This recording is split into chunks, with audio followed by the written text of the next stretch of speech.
Hey everybody, it's me, Charlie. Mr. O'Toole said I could do a writing lesson this time. It's about time. For today's writing lesson, we're going to think back about Alan Say.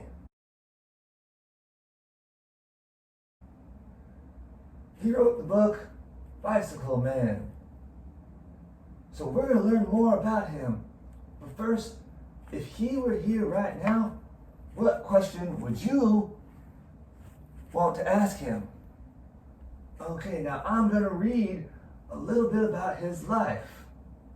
Alan Say was born in Yokohama, Japan in 1937.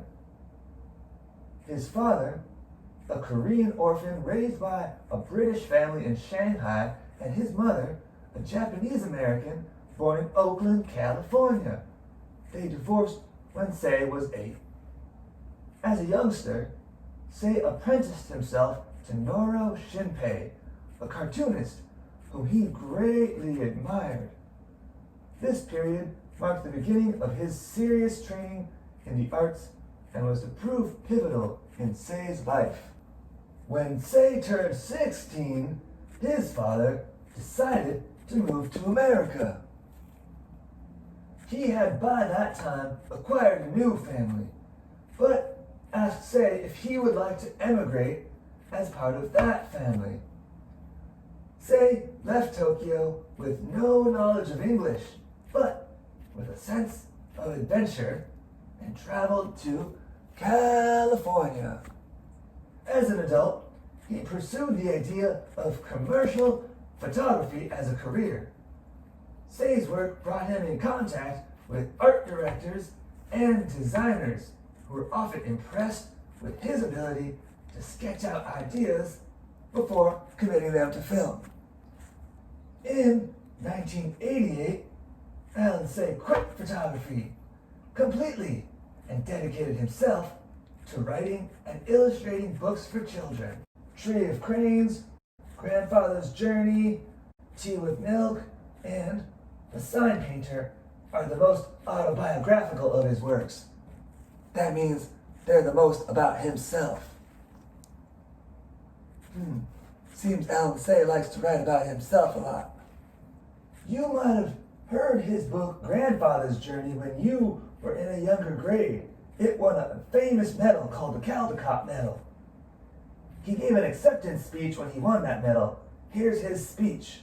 These are Alan Say's own words from his speech. I returned to Japan in 1982 to attend a grammar school reunion. Grammar school is another way of saying elementary school. The Bicycle Man had just been published, and carrying a stack of brand new books, I went back to the place where the story took place 36 years earlier.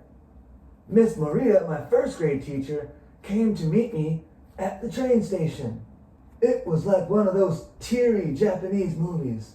19 classmates came to the party, and we had to point one another out in the old school photographs someone had the sense of bringing. I handed out copies of The Bicycle Man, and the banquet suddenly died. No one remembered the incident. That wonderful black American soldier? He rode the principal's bicycle.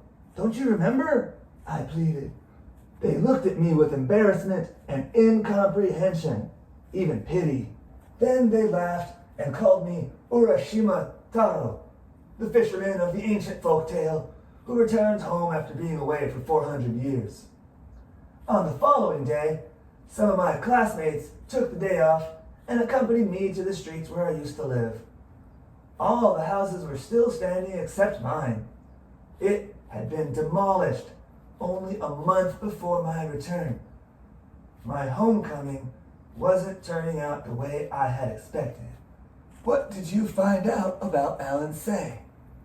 What surprised you about his description of the visit back home? Alan Say wrote about his memories. What memories do you have that you might be able to write about? All right, now it's time for you to write for 10 to 15 minutes. Here are your choices. Write about an idea from your own life or a memory. Choose an idea from your writing ideas section and write about it. Or you can write about anything else. Okay, have fun. Well, that was really nice of Charlie to do the writing lesson for me today. Okay, enjoy your writing.